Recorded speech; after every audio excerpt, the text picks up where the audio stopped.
Amen. Good to see all of you. Good to be here. And yes, this is an important conversation that we're having with our community. And so I want to be able to provide some information about the bond plan, but I want to kind of do a little context setting first, because what I've convinced myself of, which wasn't hard to convince myself of, is that this is about something that's going to happen on May 5th, but it's about much more than that as well. And so the way I want to frame tonight, and I'm trying to find different ways to kind of think about this important conversation, if it's more than about a bond, is that, oftentimes, especially in the work that I do, and you've heard this statement as well, we use the words that it takes a village to raise a child. But Paul Houston, who was the former executive director of the National Superintendents Group, who writes a lot about leadership and writes a lot about what kids need, I think he raised probably a more fundamental question that we all need to think about, and that is, yes, it takes a village to raise a child, but what does it take to raise a village? And I have come to look at this question as much around our schools as much as it is around village creation. And as I think about this whole notion of our village, and I obviously come to it with a very strong bias, and I think your presence tonight probably comes with that same bias, is that a strong village, the good village, is one that takes care of its children and has a clear and ever-present focus on ensuring that kids' needs are met. In where I came from, which was only a state away, in Wisconsin, I came to know over a number of years many members of the United Indian tribe. They were very prominent in the Green Bay area, where I spent a lot of my career, and our kids grew up in that area. But what has never left me about one of the things I learned about the United Indians is that their focus as a tribe is literally on planning 7 generations out. They're focused on what they need to do to build community, not just for today, but what needs to be in place to ensure a strong community for literally, honestly, 7 generations, a long way out. And so, yes, this is about a bond, but I am asserting it's about more than that, and it's about a continued commitment to having the right kind of village for, in fact, your children. And so, yes, this is about ensuring that we have the right kind of spaces and places in our schools, and the right kind of buildings for our kids, and the right kind of technology for our kids, your kids. But in the end, we know that when schools do well on behalf of kids, communities remain strong. And when communities support schools, schools remain strong. And we have to think about this around, we have a proposal before the community, but it's in furtherance of a quality learning agenda for the development of your children. That's how I would like us to think about this question that's before our community on May 5th. And there's a lot of good news to celebrate for us as a school district. There's a long history of very high achievement in this community. And one of the things that it really impressed me as I came to learn about the district, now literally 3 years ago, when the Board of Education, and tonight we have 2 members of the board here, President Jerry Rinschler in the back of the room, hi there, everyone, and Trustee Steve Scheit over here. Good evening. Their presence speaks to their ongoing commitment to this kind of conversation. But as I came to try to figure out, just as much as they were trying to figure out, did I fit here for them, I was in that same process too of trying to figure out if I fit here as well. And what was very apparent to me were 2 things. One is a very deep commitment to children, ensuring that kids' needs were met. And then the second thing that really ties to what's before us now is a commitment to ensuring that we have quality schools for quality learning, to ensure that we create quality kids. I mean, it was very apparent to me. And one of the benefits you have when you're in this work for a period of time is you can see other places. And not that other places are uncaring about kids, but other places haven't necessarily held the same commitment that I've seen and that I've been a part of to ensure that school buildings are proper places for kids in their learning. And so a lot of this conversation, it really is about continuing that commitment as we continue to build the right kind of village for for this community, and we help our kids, your kids, get the kind of things from us that they need to develop well as human beings, as learners, as citizens, however you want to frame it up. So yes, there's a bond election on May 5th, but my greatest hope is that we think about this with much more stake in mind. There's much more at stake here than merely that we want to ensure that there are the right kind of roofs, replacing roofs, repairing roofs, boilers in our schools, the right kind of spaces for collaboration and learning, a key global learning skill, if you will, to ensure that we have much better technology for your kids in their learning and for staff to be able to access.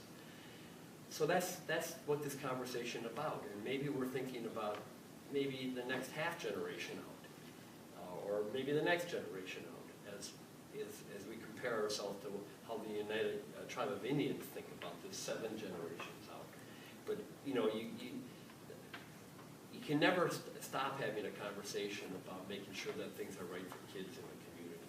And I want us to think, I hope you can think about this, I want you to think about this. More important, I want you to talk to your neighbors about this in those kind of terms. Let's keep this commitment to ensuring good learning spaces, good schools for our kids. That's the kind of conversation that we're trying to create here.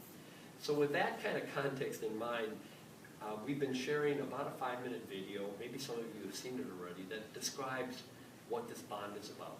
So I'd like you to see that, and then I'd like to provide some clarifying information about it, and then we can have a conversation about it. Does that seem reasonable?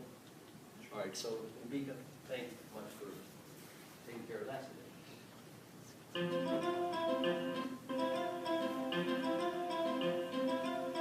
Thank you for this opportunity to provide you with information about the 2015 proposed bond for Birmingham Public Schools.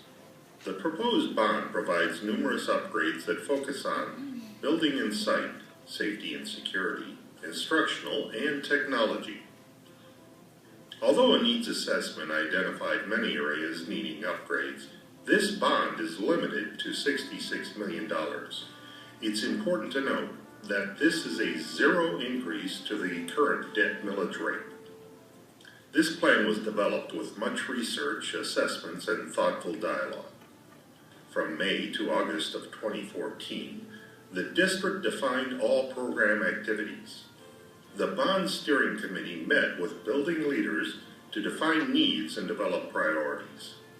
From September to October of 2014, numerous reviews took place by the steering committee. Needs were categorized by individual building, by priority, and by category of improvement. Additional information was gathered through the use of a community survey conducted in January of 2015. Full board study sessions took place in November and January.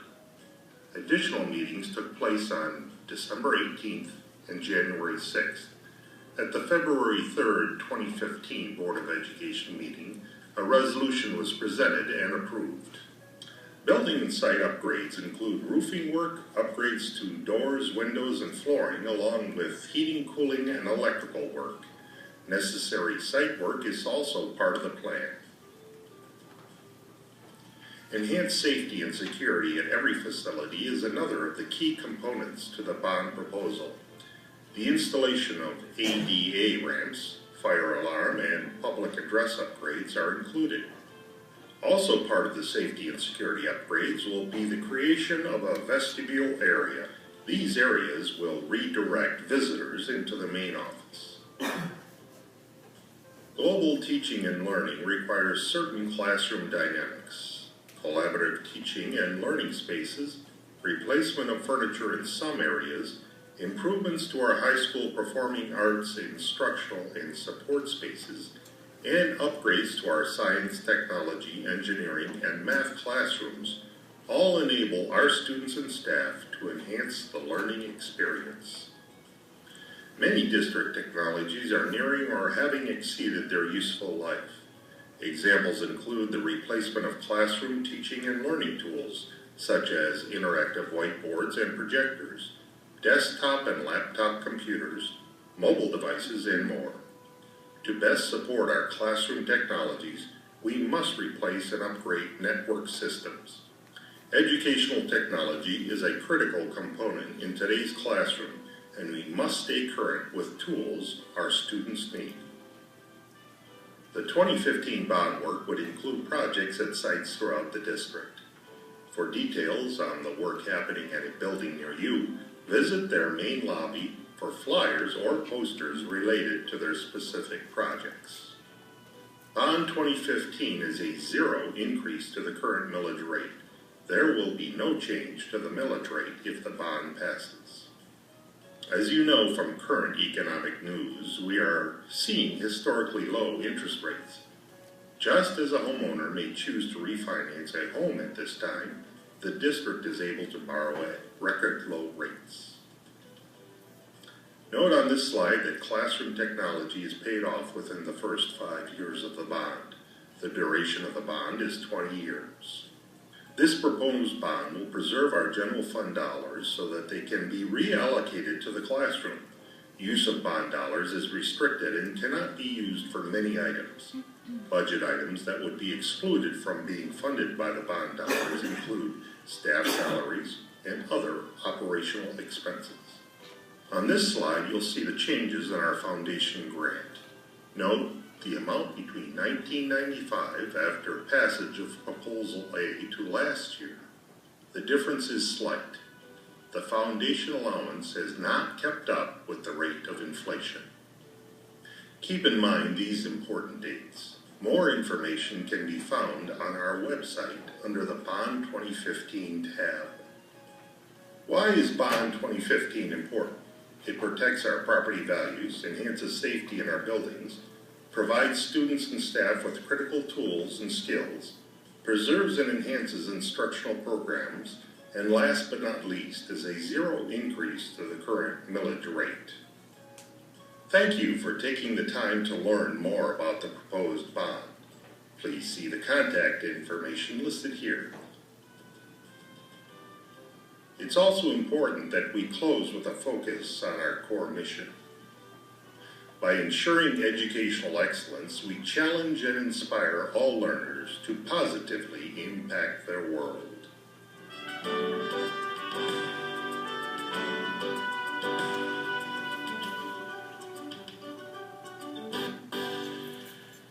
I'm grateful that we ended that PowerPoint with a focus on our mission, because I think, again, that's what this is really about. It's about ensuring that we continue to advance the needed improvements in our school district to ensure that your kids are well prepared for wherever they decide to go in their life.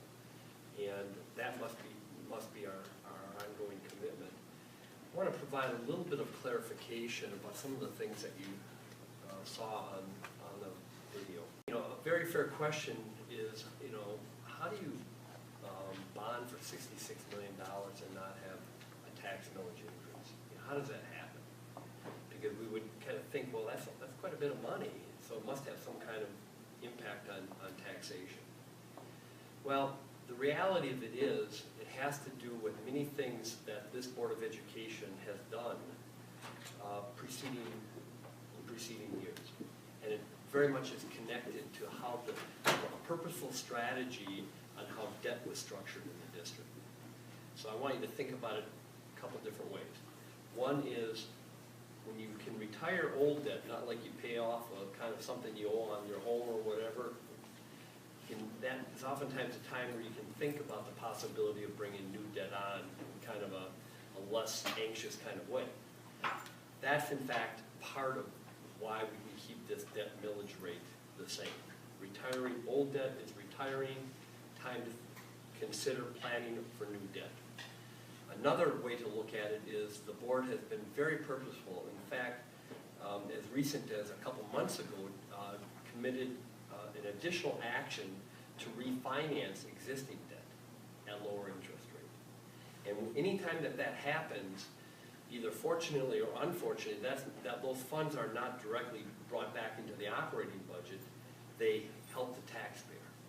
So there's been a purposeful strategy in this time of low interest rates, which you kind of saw that referenced up there, to refinance our debt. And so one of the questions is, well, why on May 5th? Well, because if it's not done on May 5th, as of July 1,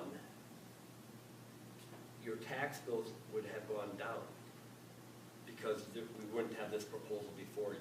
Another way to think about it, which is the way I prefer not to think about it, if this is not successful, given the fact that it is going to happen on May 5th, taxes would go, the debt millage would go from 3.9 mils to 3.5 mils. And so the reality of it is, or the goal here was to try to keep things flat in recognition that there were needs that needed to be taken care of. Let me talk a little bit more about those needs. The last bond was in 2003. At that time, there was a longer list of needs than what the bond included, and some of the needs that are literally being addressed here go back to that time. Just as when we did this needs assessment, there were over $100 million of needs identified, and the commitment was, let's focus on the highest priority needs, what we call our priority 1 needs in the study, that allow us to get at those needs, but to keep the millage rate flat. You know, my bias is that's kind of like the next best thing in this, you know, difficult time of taxes. You know, a lot of people would prefer a reduction, but here we have an opportunity to take care of many needs for your kids and their learning, and to continue these schools to be quality school buildings, and not to have an additional tax impact. That was very purposefully done in the planning. And so there's truth to the matter that if this didn't happen as of July 1, there would be a reduction in taxes. So I do want to tell you what that would have been, so you can kind of judge, well, what's this really costing? In the first year, it would have been a reduction of $54 for every $100,000 of assessed value on your home. And over the life of the note, 20 years, or the bond, it's an average of $82 per $100,000 of assessed value. And so, I mean, we want to be honest with people that if this wasn't happening, there would be a tax reduction. But there's been a purposeful timing of this in a way to keep things flat. This work all preceded the state planning, which happened in what's called the lame duck session, the recent lame duck legislative session, where the deal was struck between the governor and the legislature to have a May 5th election also for a 1% increase in the sales tax to address Michigan's roads. I want to talk to you a little bit about that. Because we kind of carefully looked at that because our timing was moving ahead, and then all of a sudden this happened. What's interesting about that proposal on May 5th, the state proposal, is not just a roads election, it's also a roads and schools election. Because what they've done is they've proposed an increase of $300 million annually for school aid. There's thought about, well, what will districts get if that were to pass? And I frame it that way because the polling isn't particularly good relative to the what's called Proposition 1, that sales tax increase. The answer to that question is we don't know. And we don't know for a couple different reasons. Because it's typical, because of a district like ours, in relationship to higher poverty districts or lower property wealth districts, other districts get more state aid than we do as a result. It's called an equalization formula. I don't want to bore you with the details of it, but it's to kind of make things equal given the fact that communities are different across the state. And so I can give you an example that might help you wrap your arms around this. In this current year, in the state budget and in our budget, we did our planning for the budget year we're in based on what Governor Snyder had proposed, which is was more of a typical pattern. If there was an increase in state funding, other districts would get 2 times that increase than we would. It's referred to as 2x, 2 times. What ended up happening at the 12th hour of the district's budget planning, the final budget, state budget, was 3.5 times other districts got compared to what we got.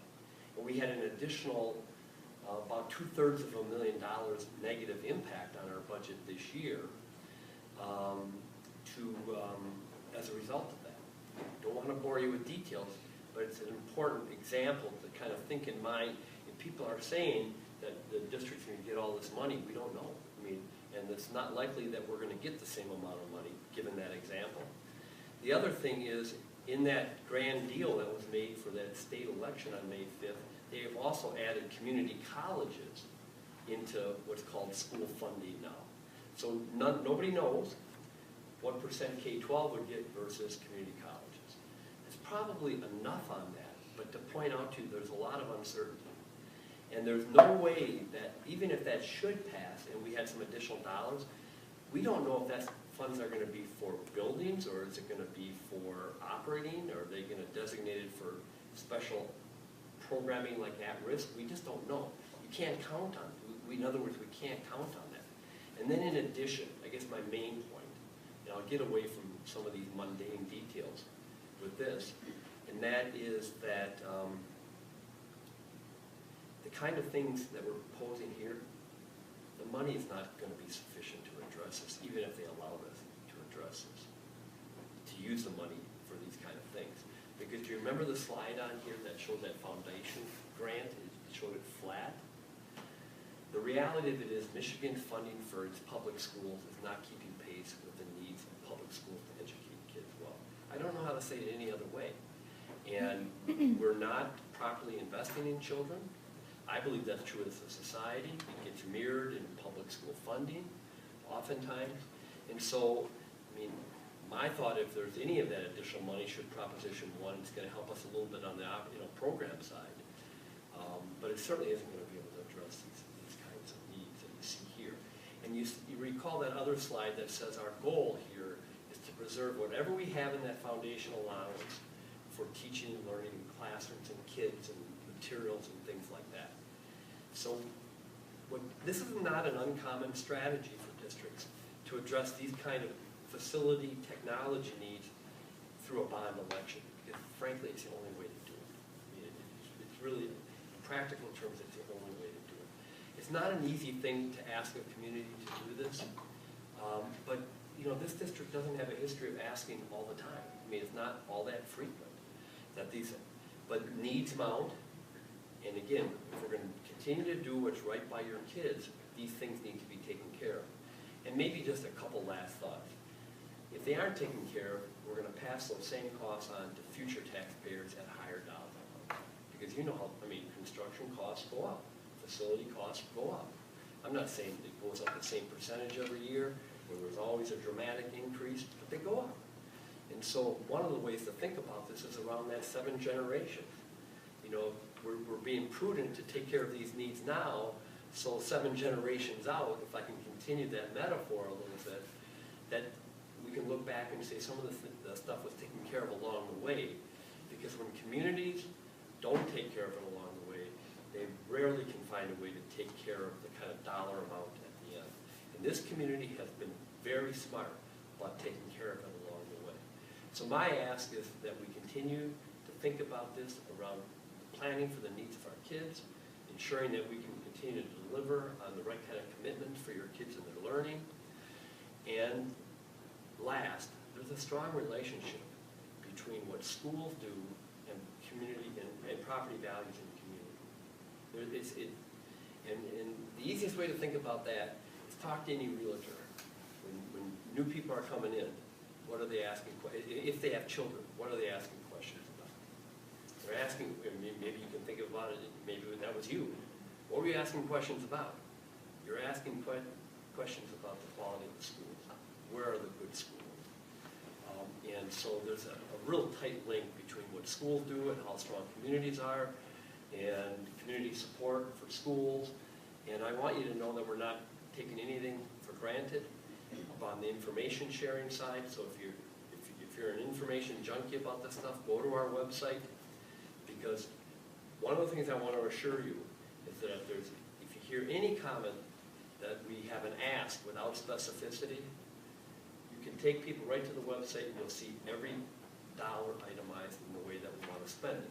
And here is the example of what we're targeting for Harlan. But it doesn't show all the dollars, but we have that on our website. And so let me stop with that, and hopefully I can provide you enough information to at least be able to have another kitchen conversation or a backyard conversation with somebody about this. Because in the end, I'll tell you what my belief is. Parents' role in this election is instrumental. I can't say it enough. And I can't tell you how to vote. I want you to vote your conscience. I want you to have good information to vote. You decide. In a minute, you're going to hear from a group that's out there supporting this campaign from an advocacy point of view, because we don't do that. We provide information. And so they're doing some good work on that front. But people have to go vote. Parents have to go vote. Parents' role in this is so critical. Because we have to understand, one of the things is, it's not uncommon for communities across this entire country, and true with ours, that 80% of the people living in the community don't have kids in school. That's the demographic today. And so parents have to express their interest. You know, we have, there's been some support rendered by an important organization in this community. It was called VASC, it's now called NEXT. That's a senior center. Our senior citizen organization has come out in support of this.